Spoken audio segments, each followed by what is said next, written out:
Have you ever wondered what secrets lie behind a quiet kid's silence?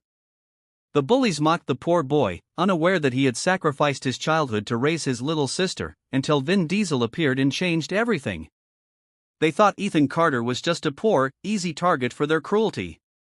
They mocked his worn-out clothes, laughed at his silence, treated him like an outcast, believing he was too weak to fight back. But they had no idea they were messing with the wrong person.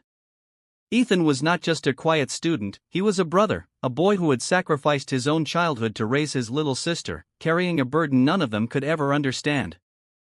They mistook his silence for weakness, but they didn't realize that his silence was not fear, it was strength. And now, the bullies were about to learn a lesson they would never forget. Want to know how one man turned the tables?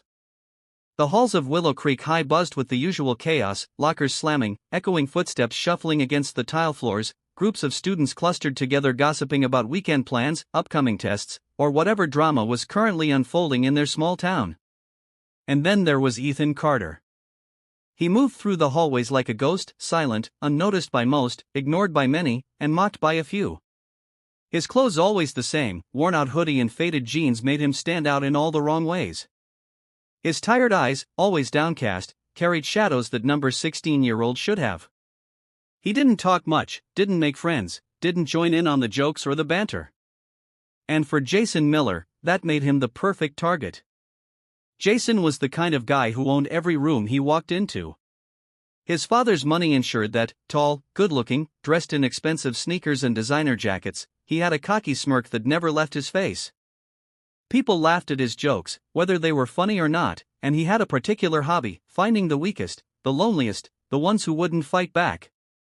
And Ethan fit the bill perfectly. "Look at him," Jason sneered, leaning against the lockers as Ethan walked past. "Same outfit again, what's wrong, Carter, your mommy forgot to do the laundry." His friends, Tyler, Brent, and Cole, snickered on cue. Ethan didn't stop walking, he never did. Jason wasn't satisfied. "Hey, I'm talking to you." A sharp shove to the shoulder. Ethan stumbled but caught himself. Jason grinned. "You deaf or just stupid?" Ethan exhaled slowly. He could fight back, he had taken worse hits before, life had thrown much harsher blows at him than Jason Miller ever could, but he had no time for this, no time for them. Lunchtime, a cafeteria filled with chatter, clinking trays, and the occasional burst of laughter. Ethan sat alone, as always, a peanut butter sandwich, a small carton of milk. He ate quietly, head down, mind elsewhere, until Jason's shadow loomed over him. "Oh man, this is sad," Jason announced loudly, ensuring the whole table heard, "sitting all alone, eating what is that, a prison meal?" Brent leaned in, smirking, maybe that's all he can afford. Ethan's grip on his sandwich tightened. Jason wasn't done. "You know, Carter, maybe if you actually did something with your life, people would talk to you." Ethan kept eating. Jason scowled, he hated being ignored, so he did what Jason Miller always did. He reached forward and flipped Ethan's tray, sending his food splattering across the table, onto his lap. The cafeteria went silent, everyone was watching. Ethan exhaled, he looked down at his ruined lunch, then slowly he looked up, his expression unreadable. Jason expected anger, rage, humiliation. Instead, Ethan just stood up, wiped his hands on his jeans, and walked away, no words, no reaction. Jason's smirk faltered, he didn't like that, not one bit. That wasn't the end of it, it never was. A few days later, Ethan opened his locker to find his money gone, the small stash he had been saving from his part-time job vanished. In its place, a note, "Thanks for the lunch money, loser."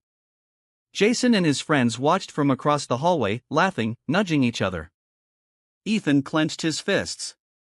That money wasn't for him, it was for Lily, his 5-year-old sister, for her food, for her school supplies, for their survival. But still, Ethan said nothing, he slammed his locker shut and walked away. And Jason, oblivious to the truth, just laughed. But someone else had been watching. Vin Diesel had been in town for a few weeks, working on a small project. He had seen a lot of things in his life, people who talked big, people who acted tough, people who fought battles they didn't need to fight. And then he saw Ethan Carter, the boy who never fought back, the boy who looked like he was carrying the weight of the world on his shoulders.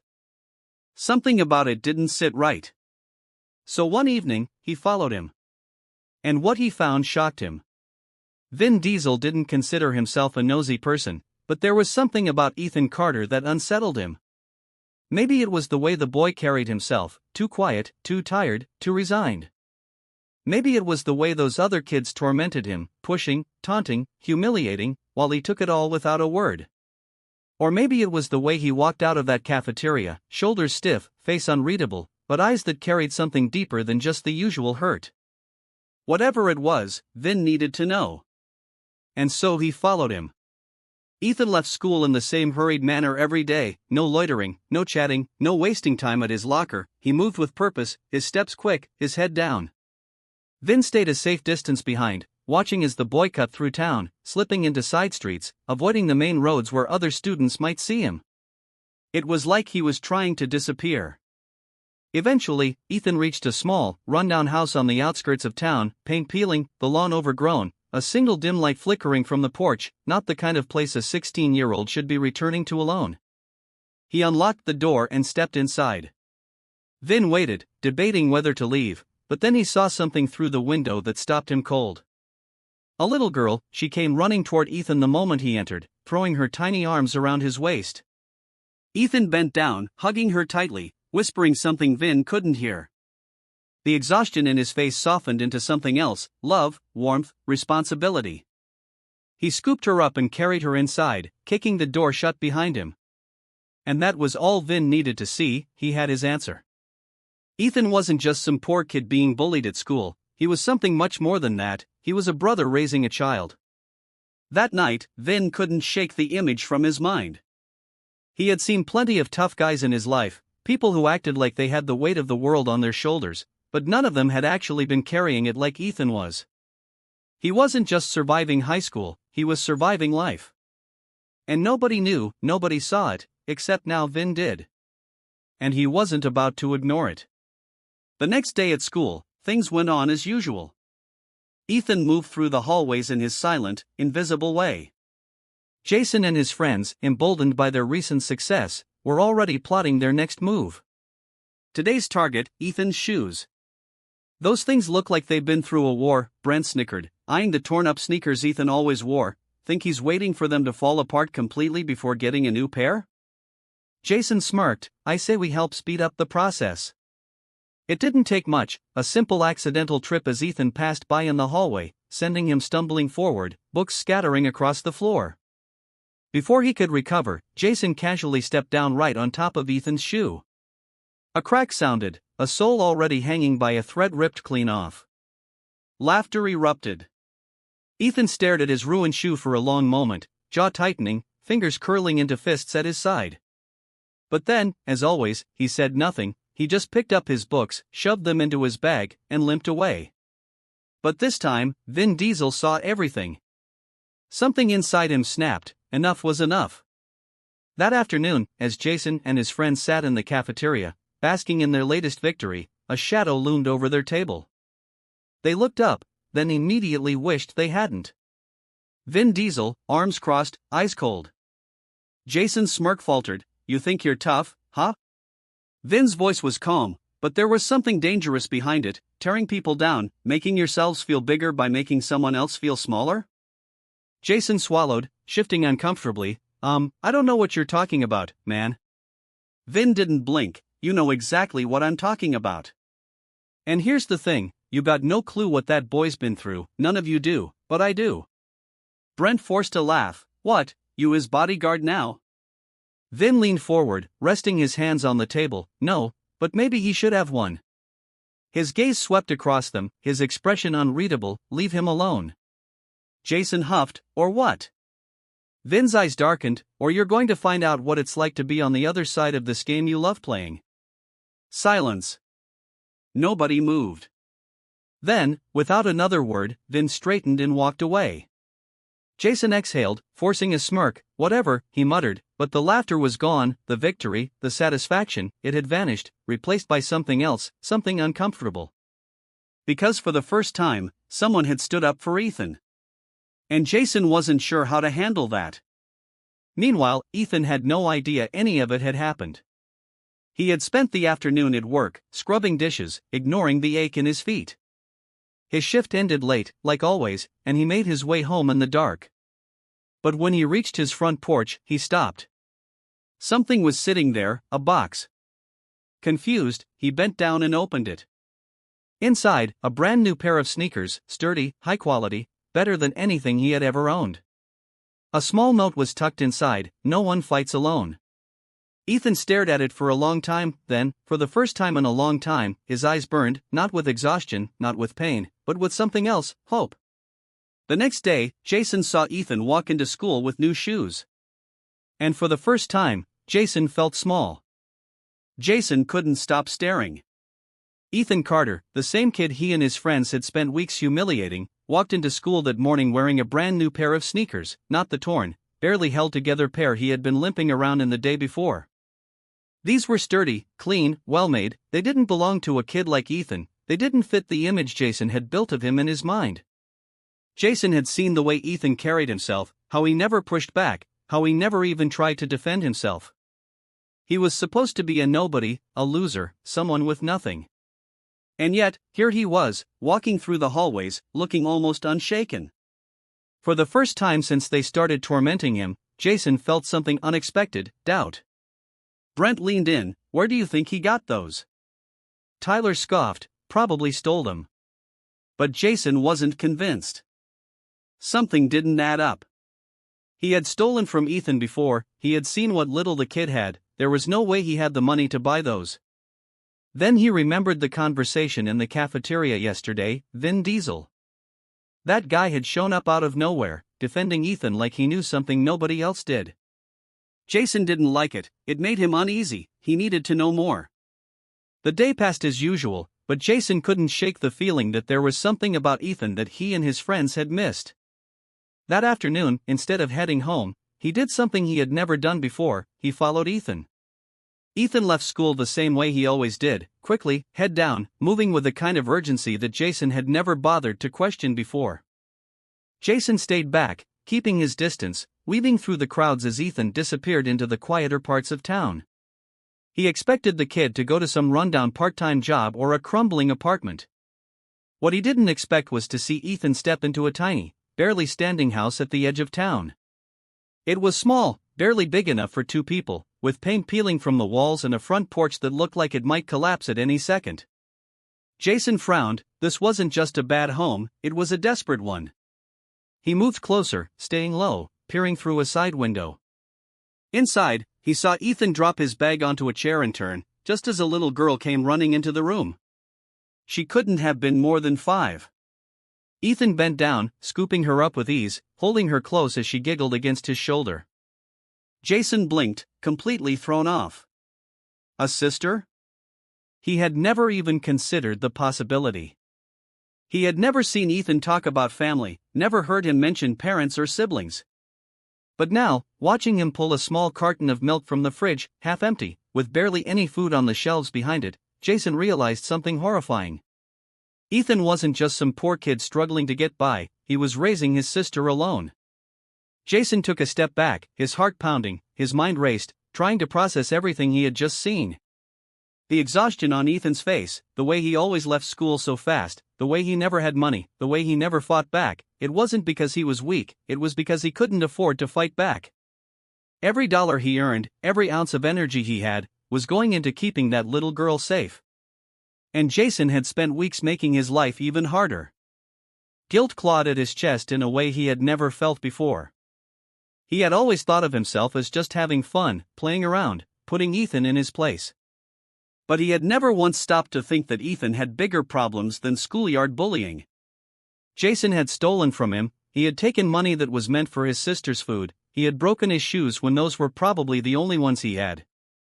A sickening feeling churned in Jason's stomach. He had never felt bad for bullying anyone before, but this was different. He had crossed a line he hadn't even known existed. That night, Jason lay awake, staring at the ceiling, the image of Ethan holding his little sister burned into his mind. He thought about the brand new shoes Ethan had worn that day. Someone had given them to him, Vin Diesel. That man had stepped in where Jason should have stopped.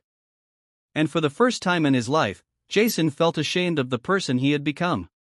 The next day, Jason didn't say anything to his friends, he didn't laugh at their jokes, he didn't join in when they snickered about Ethan's quiet demeanor.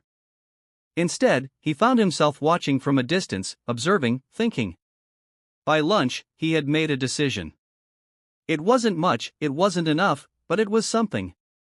Ethan returned to his locker that afternoon and found something waiting for him, a simple black backpack, brand new, sturdy, with zippers that actually worked. Inside, a stack of neatly folded bills, exactly the amount that had been stolen from him, and a small scrawled note, "I owe you one." Ethan stared at it for a long time, his hands tightened around the bag, his throat thick. He didn't need to ask who had left it, he knew. And for the first time, he realized something had changed. Jason Miller had stopped laughing. Ethan stood in front of his locker, staring at the brand new backpack in his hands. The weight of it felt unfamiliar, the sturdy material foreign against his fingertips. It wasn't just the bag, it was the money inside, the exact amount that had been stolen from him, and the note, "I owe you one." There was no name, but Ethan didn't need one, he knew. For the first time in weeks, Ethan felt something other than exhaustion, other than frustration, other than the heavy burden of surviving each day. It was something fragile, something he wasn't sure he could trust, a crack in the pattern, a shift in the balance. Jason Miller, the same person who had laughed at his misery, had stolen from him, had made him feel less than human, was now trying to make amends. But why? Ethan wasn't naive, people like Jason didn't change overnight, there had to be a reason. He turned, scanning the cafeteria, and his eyes found Jason, sitting at his usual table. But something was different. Jason wasn't laughing, he wasn't smirking, he wasn't even talking to his friends. He just sat there, quiet, staring down at his tray, pushing his food around without eating. Brent and Tyler were talking, cracking jokes, but Jason didn't react, he looked lost. Ethan didn't know what to do with that. He had spent so long learning to ignore Jason, to endure, to tune out the cruelty. And now, faced with this act of silent reparation, he found himself unsure. Did Jason think a backpack and some money would erase everything? That a single gesture would make up for weeks of torment? Ethan wasn't sure if he could forgive, but he wasn't sure if he couldn't either. That afternoon, as he left school, he felt a presence behind him. He turned, expecting another ambush, but instead found Jason standing a few feet away, hands shoved in his pockets, his usual confidence nowhere to be found. "I know you know it was me," Jason muttered, not quite meeting Ethan's gaze. He hesitated, exhaling sharply, "I was a dick. I didn't know, I should have, but I didn't, about Lily, about your parents, about everything." Ethan stiffened, the fact that Jason even knew Lily's name sent a surge of defensiveness through him. "Who told you?" Jason shifted uncomfortably. I followed you, not in a creepy way, I needed to understand." He ran a hand through his hair, looking more frustrated with himself than anything else. "I didn't get it before, I thought you were I don't know, some quiet loser who didn't care, but I was wrong." "You're not weak, Carter, you're stronger than any of us." Ethan wasn't sure how to respond to that. He had spent so long believing that strength was measured in how much he could endure, and how well he could protect Lily, and how much he could sacrifice. He had never expected someone like Jason Miller to say those words to him. Jason took a step back, rubbing the back of his neck. "I don't expect you to forgive me, I don't deserve that, but I wanted you to know that I'm done with all of it." He hesitated, then added, "And if anyone else gives you trouble, I'll make sure they don't." Ethan studied him for a long moment, searching for insincerity, for any trace of mockery, but there was none, just a boy who had spent too long being someone he wasn't proud of, trying, awkwardly, hesitantly, to be better. Ethan didn't say thank you, he didn't nod, he didn't smile, but he also didn't walk away. And for Jason, that was enough. Things didn't change overnight, but they did change.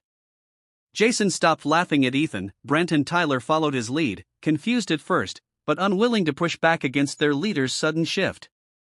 The cafeteria incident stopped, the shoving in the hallways ended, and though Ethan still kept to himself, still avoided unnecessary conversations, he found that the weight on his shoulders felt just a little bit lighter. Vin Diesel, watching from a distance, noticed.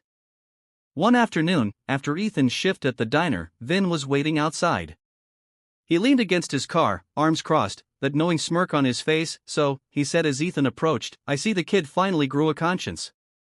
Ethan exhaled, shaking his head, "I don't know what happened." Vin nodded thoughtfully. "Guilt's a funny thing, hits you in places you didn't expect. Some people ignore it, some people let it eat them alive, and some people," he tilted his head, watching Ethan closely, "try to fix what they broke." Ethan frowned. "Do you think he can?" Vin considered the question for a long moment before replying, "I think he's trying, and sometimes that's the hardest part." Ethan didn't respond right away. He thought about Jason's expression that day outside school, the uncertainty in his voice, the way he had seemed smaller somehow. "I don't know if I can ever forgive him," Ethan admitted.